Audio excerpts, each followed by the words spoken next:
Hello दोस्तों, स्वागत है आपका हमारे YouTube channel life care study में। तो आज हम लोग पढ़ने वाले हैं क्लास 10 का फिजिक्स चैप्टर नंबर 1 प्रकाश का परावर्तन। तो चलिए आज स्टार्ट कर रहे हैं। तो आप हमारे चैनल पर नए हैं तो हमारे चैनल को सब्सक्राइब करके हमारे चैनल से जुड़े रहिए और भी आगे भी हम लोग पढ़ते रहेंगे।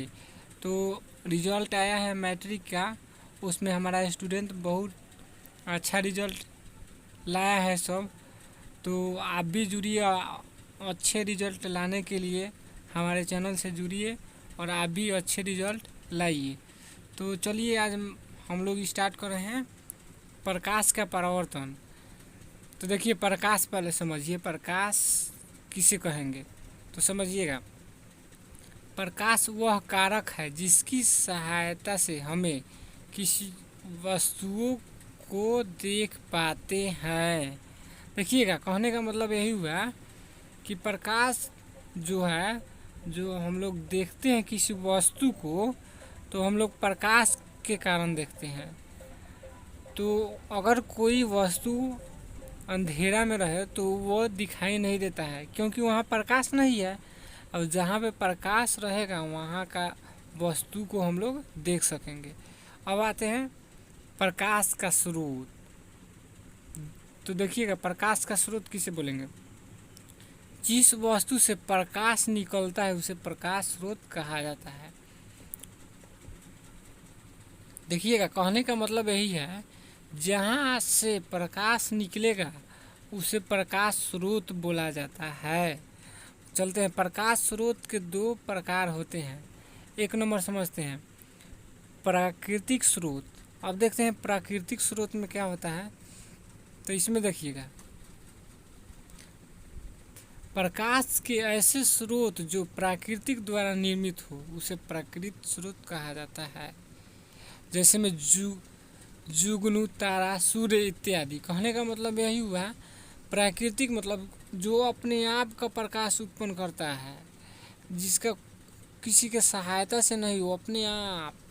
जैसे हो गया सूर्य, तारा, ये प्राकृतिक बनाया हुआ है। जो अपने से नहीं बनाया हो, जो प्राकृतिक का बनाया हो, उसे प्राकृतिक स्रोत बोला जाता है।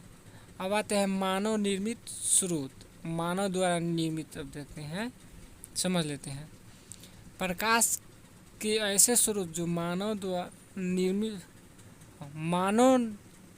निर्मित हो उसे मानव निर्मित स्रोत कहते हैं।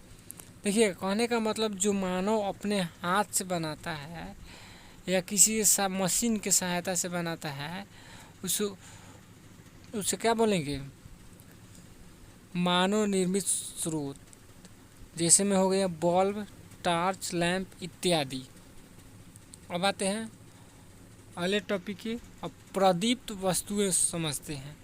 देखिएगा, वे वस्तुएं जो स्वयं प्रकाश उत्सर्जित करती है वे प्रदीप्त वस्तुएं कहलाती है। जैसे में सूर्य, तारा, मोमबत्ती, बल्ब इत्यादि। देखिएगा, कहने का मतलब यही हुआ कि जो वस्तु स्वयं अपने आप प्रकाश उत्सर्जित करता है उसे प्रदीप्त बोला जाता है। अब चलते हैं अगले टॉपिक में, देखते हैं। अब आते हैं अप्रदीप्त वस्तुएं। वे वस्तुएं जो स्वयं प्रकाश उत्सर्जित नहीं करते हैं वे अप्रदीप्त वस्तुएं कहलाती हैं। देखिए, कहने का मतलब यही हुआ, जो स्वयं प्रकाश उत्सर्जित नहीं करता है वो दूसरे की सहायता से होता है या प्रकाश देवे नहीं करता है, उत्सर्जित नहीं करता है, उससे अप्रदीप्त बोला जाता है। जैसे में देखिएगा, चंद्रमा, बेंच, बुक, कुर्सी, चप्पल इत्यादि, ये सब क्या है? अपना का प्रकाश नहीं है, प्रकाश उत्सर्जित नहीं करता है। अब आते हैं प्रकीर्णन। प्रकीर्णन के बारे में जानते हैं। किसी कोण पर पड़कर प्रकाश के एक अंश के विभिन्न दिशाओं में बिखरने को प्रकाश का प्रकीर्णन कहा जाता है। कहने का मतलब यही हुआ, किसी कोण पर पड़कर प्रकाश के एक अंश विभिन्न दिशाओं में क्या होता है, फैलता है, तो उसको प्रकाश का प्रकीर्णन कहते हैं। आते हैं अब अगले टॉपिक की तरफ। अब होता है प्रकाश की किरणें। देखते हैं इसके बारे में। एक सरल रेखा में चलने वाले प्रकाश को प्रकाश की किरण कहते हैं। ठीक है, कहने का मतलब यही हुआ कि जो सीधी रेखा में क्या होता है, चलता है, सरल रेखा में चलता है, उसे प्रकाश की किरणें बोला जाता है। अब आते हैं प्रकाश की किरण पुंज। देखिएगा, समझिएगा, प्रकाश की किरणों के समूह को प्रकाश का किरण पुंज कहा जाता है। देखिएगा, प्रकाश की किरण जो होता है उसका पूरा समूह होता है, उसे प्रकाश का किरण पुंज कहा जाता है। अब किरण पुंज 3 प्रकार के होते हैं। वो अपसारी किरण पुंज। अब पढ़ लेते हैं इसको। अब आते हैं, देखिए, ऐसे किरण पुंज जिसमें प्रकाश की किरणें एक बिंदु स्रोत से निकलकर फैलती चली जाती है, अपसारी किरण पुंज कहते हैं। देखिएगा, कहने का मतलब यही हुआ, जो एक बिंदु से निकलता है किरण और चारों तरफ फैल जाता है। देखिए फिगर में समझिएगा, और चारों तरफ फैल जाता है, उसे अपसारी किरण पुंज कहा जाता है। अब देखिए समांतर किरण पुंज में समझिएगा, फिगर पर देखिएगा, बहुत अच्छे से समझ में आएगा।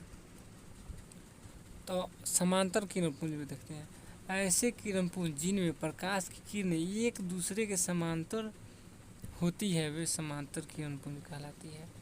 देखिएगा, कहने का मतलब यही हुआ कि जैसे में देखिए फिगर देखिएगा, जो समान रेखा सीधी रेखा में चलता है, एक दूसरे के समांतर चलता है, उसे बोला जाता है समांतर किरण पुंज।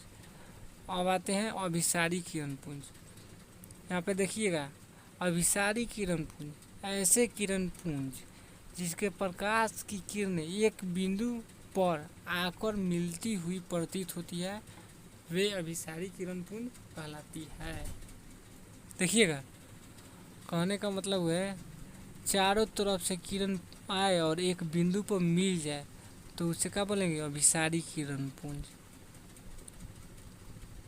अब पढ़ लेते हैं प्रकाश का परावर्तन। तो देखिएगा, ये समझिएगा, प्रकाश के किसी वस्तु से होकर लौटने को प्रकाश का परावर्तन कहा जाता है।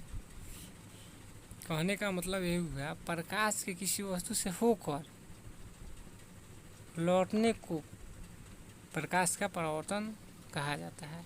अब आते हैं प्रकाश परावर्तन के कुछ नियम होता है, नियम पढ़ लेते हैं। प्रकाश की किरणें किसी सतह पर पड़कर जिन नियमों का पालन करते हुए उस सतह से होकर परावर्तित होती है, जिन नियमों का को परावर्तन के नियम कहा जाता है।